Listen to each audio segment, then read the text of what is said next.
श्री गणेशाय नमः। नमश्चंडिकाय। दुर्गा सप्तशती पाठ का दूसरा अध्याय। देवताओं के तेज से देवी का प्रादुर्भाव और महिषासुर की सेनाओं का वध। यह विनियोग है। ओम मध्यम चरित्र के विष्णु ऋषि, महालक्ष्मी देवता, उष्णिक छंद, शाकंभरी शक्ति, दुर्गा बीज, वायु तत्व और यजुर्वेद स्वरूप है। श्री महालक्ष्मी की प्रसन्नता के लिए मध्यम चरित्र के पाठ में इसका विनियोग है। आइए ध्यान करते हैं। मैं कमल के आसन पर बैठी हुई प्रसन्न मुख वाली महिषासुरमर्दिनी भगवती महालक्ष्मी का भजन करता हूँ, जो अपने हाथों में अक्षमाला, फरसा, गदा, बाण, वज्र, पद्म, धनुष, कुंडिका, धनुष, शक्ति, खड्ग, ढाल, शंख, घंटा, मधु पात्र, शूल, पाश और चक्र धारण करती है। ऋषि कहते हैं, पूर्व काल में देवताओं और असुरों में पूरे 100 वर्षों तक घोर युद्ध हुआ था। उसमें असुरों का स्वामी महिषासुर था और देवताओं के नायक इंद्र थे। उस युद्ध में देवताओं की सेना महाबली असुरों से परास्त हो गई। संपूर्ण देवताओं को जीतकर महिषासुर इंद्र बन बैठा। तब पराजित देवता प्रजापति ब्रह्मा जी को आगे करके उस स्थान पर गए जहाँ भगवान शंकर और विष्णु विराजमान थे। देवताओं ने महिषासुर के पराक्रम तथा अपनी पराजय का यथावत वृतांत उन दोनों देवेश्वरों से विस्तार पूर्वक कर सुनाया। वे बोले, भगवान, महिषासुर इंद्र अग्नि, वायु, चंद्रमा, यम, वरुण तथा अन्य देवताओं के अधिकार को छीनकर स्वयं सबका अधिष्ठाता बन बैठा है। उस दुरात्मा महिष ने समस्त देवताओं को स्वर्गलोक से निकाल दिया है। अब वे मनुष्यों की भांति पृथ्वी पर विचरते हैं। दैत्यों की सारी करतूत हमने आप लोगों से कह सुनाई। अब हम आपकी शरण में आए हैं। उनका वध का कोई उपाय सोचिए।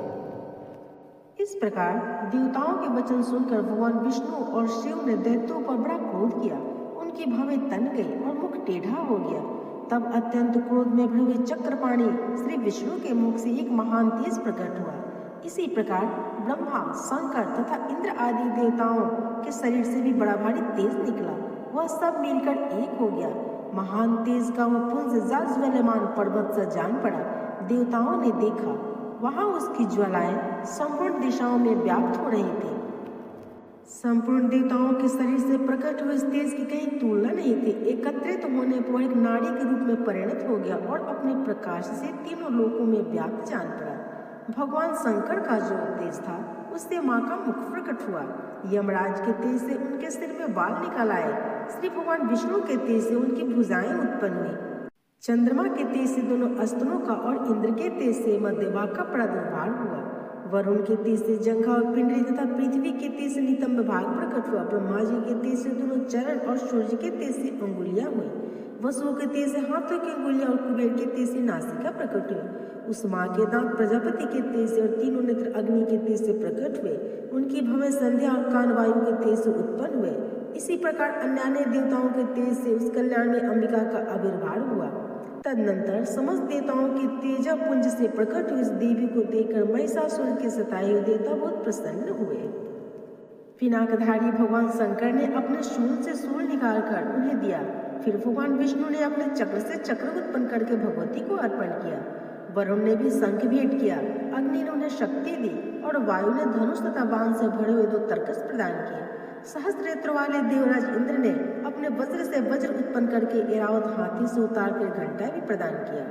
यमराज ने काल दंड से दंड और वरुण ने पाश, प्रजापति ने स्फटिकाक्ष की माला तथा ब्रह्मा जी ने कमंडलू भेंट किया। सूर्य ने माँ के समस्त रोमकूप में अपनी किरणों की तेज भर दी। कालों ने चमकती ढाल और तलवार दी। 6 समुद्र ने उज्ज्वल हार तथा कभी जीर्ण न होने वाले 2 दिव्य वस्त्र भेंट किए। साथ ही उन्होंने दिव्य चूड़ामणि, 2 कुंडल, कड़े उज्ज्वल अर्घ्य चंद्र, सब बाहुओं के लिए केयूर, दोनों चरणों के लिए निर्मल नुपुर, गले की सुंदर हसली और सब अंगुलियों में पहनने के लिए रत्नों की बनी हुई अंगूठियां भी दी। विश्वकर्मा ने उन्हें अत्यंत निर्मल फरसा भेंट किया। साथ ही अनेक प्रकार के अस्त्र और अभेद कवच भी दिए। इनके सिवा मस्तक और वक्षस्थल पर धारण करने के लिए तथा कभी न कुंभलाने वाले कमलों की मालाएं दी। जल्दी ने उन्हें सुंदर कमल का फूल भेंट किया। हिमालय ने सवारी के लिए सिंह तथा भांति भांति के रत्न समर्पित किए। धनाध्यक्ष कुबेर ने मधु से भरा पान पात्र दिया तथा संपूर्ण नागों के राजा शेष ने, जो इस पृथ्वी को धारण करते हैं, उन्हें बहुमूल्य मणियों से विभूषित नागहार भेंट किया। इसी प्रकार अन्य देवताओं ने भी आभूषण और अस्त्र शस्त्र देकर माँ का सम्मान किया। तत्पश्चात उन्होंने बारंबार अट्ठास पूर्वक उच्च स्वर से गर्जना की। उनके भयंकर नाद से संपूर्ण आकाश गूंज उठा। माँ का अत्यंत उच्च स्वर से किया हुआ सिंहनाद कहीं न समा सका। आकाश उसके सामने लघु प्रतीत होने लगा और उससे बड़े जोर की प्रतिध्वनि हुई, जिससे संपूर्ण विश्व में हलचल सी मच गई और समुद्र कांप उठे, पृथ्वी डोलने लगी और समस्त पर्वत हिलने लगे।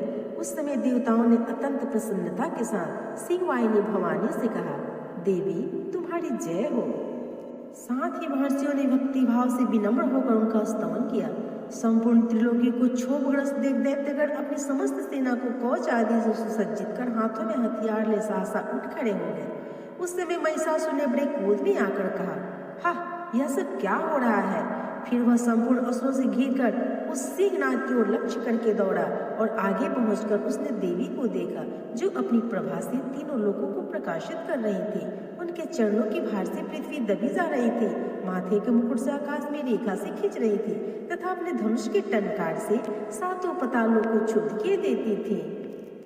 देवी अपनी हजारों भुजाओं से संपूर्ण दिशाओं को आच्छादित करके खड़ी थी।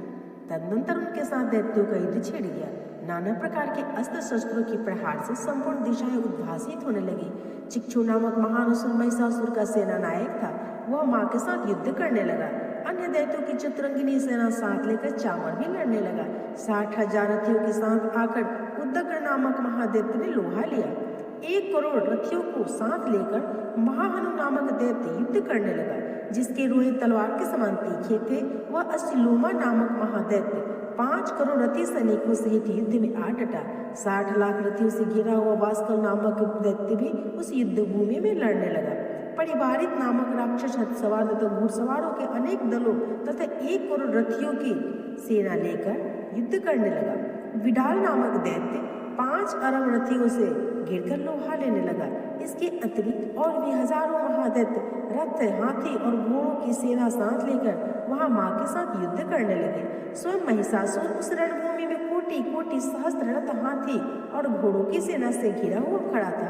वे दैत्य माँ के साथ तोमर, भिंतिपाल, शक्ति, मूसल, खड़ग, परशु और पट्टी आदि अस्त्र शस्त्रों का प्रहार करते युद्ध कर रहे थे। कुछ दैत्यों ने उन पर शक्ति का प्रहार किया और कुछ लोगों ने पास फेंके तथा कुछ दूसरे दैत्यों ने खड़ग प्रहार करके माँ को मार डालने का उद्योग किया।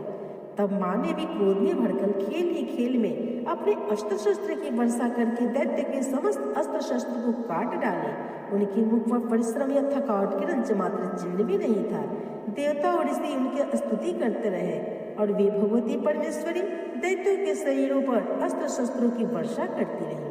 माँ का वाहन सिंह भी क्रोध में भरकर गर्दन के बालों को हिलाता हुआ असुरों की सेना में इस प्रकार विचरने लगा, मानो वनों में दामानो फैल रहा हो। रणभूमि में दैत्यों के साथ युद्ध करती अंबिका देवी ने जितने निश्वास छोड़े, वे सभी तत्काल सैकड़ों हजारों गणों के रूप में प्रकट हो गए और परशु, भिंतिपाल, खड़ग, पट्टिस आदि अस्त्रों द्वारा असुरों का नाश करते हुए आगे बढ़ने लगे। देवी की शक्ति से बढ़े हुए गण असुरों का नाश करते हुए नगार और शंख आदि बाजे बजाने लगे। उस संग्राम महोत्सव में ही कितने ही गण मृदंग बजा रहे थे। तदनंतर माँ ने त्रिशूल से, गदा से और शक्ति की वर्षा और खड़ग आदि से सैकड़ों महादैत्यों का संहार कर डाला। कितनों को घंटे के भयंकर नाद से मूर्छित करके मार गिराया। बहुतेरों दैत्यों को पाश में बांधकर धरती पर घसीटा। कितने ही दैत्य उनकी तीखी तलवार की मार से 2-2 टुकड़े हो गए। कितने ही गदा की चोट से घायल और धरती पर सो गए। कितने ही मुसल की मार से अत्यंत आहत हो रक्त बमन करने लगे। उस रणांगण में बानों समूह की दृष्टि से कितने ही असुरों की कमर टूट गई। बाज की तरह झपटने वाले देवपिंडक दैत्यगण अपने प्राणों से हाथ धोने लगे। किन्हीं की बाहें छिन्न भिन्न हो गई, कितनों की गर्दनें कट गई। कितने ही दैत्यों के मस्तक कट कट कर गिरने लगे। कुछ लोगों के शरीर मध्य भाग से विदीर्ण हो गए। कितने ही महादैत्य के जंघे कट जाने से पृथ्वी पर गिर पड़े। कितनों को ही माँ ने 1 बांह, 1 पैर और 1 नेत्र वाले करके 2 टुकड़ों में चीर डाला। कितने ही दैत्य मस्तक कट जाने पर भी गिरकर फिर उठ जाते और केवल धड़ के रूप में अच्छे अच्छे हथियार लेकर माँ के साथ युद्ध करने के लिए दौड़ते। वे दूसरे कमंद युद्ध की बाजू कले पर नाचते थे। कितने ही बिना सिर के धर हाथों में खड़ग और शक्ति दृष्टि लिए दौड़ते थे तथा दूसरे महादैत्य ठहरो ठहरो यह कहते हुए माँ को युद्ध के लिए ललकारते थे। जहाँ वह घोर संग्राम हुआ था, वहाँ की धरती माँ के गिराए हुए रथ, हाथी, घोड़े और असुरों की लाशों से ऐसी पट गई थी कि वहाँ चलना फिरना असंभव हो गया था। दैत्यों की सेना में हाथी घोड़े असुरों के शरीरों से इतनी अधिक मात्रा में रक्तपात हुआ कि थोड़ी देर में वह खून की बड़ी बड़ी नदियां बहने लगी। जगदम्बा ने असुरों की विशाल सेना को क्षण भर में नष्ट कर दिया, ठीक उसी तरह जैसे तृण और काष्ठ की भारी ढेर को आग कुछ ही क्षणों में भस्म कर देती है। और वह सींग में गर्दन के बालों को हिला हिलाकर जोर जोर से गर्जना करता हुआ दैत्यों के शरीरों से मानो उनका प्राण छीन लेता था। वहां माँ के गणों ने भी उन महादैत्यों के साथ ऐसा युद्ध किया जिससे आकाश में खड़े हुए देवतागण उन पर बहुत संतुष्ट हुए और फूल बरसाने लगे। इस प्रकार दुर्गा सप्तशती का दूसरा अध्याय संपूर्ण हुआ।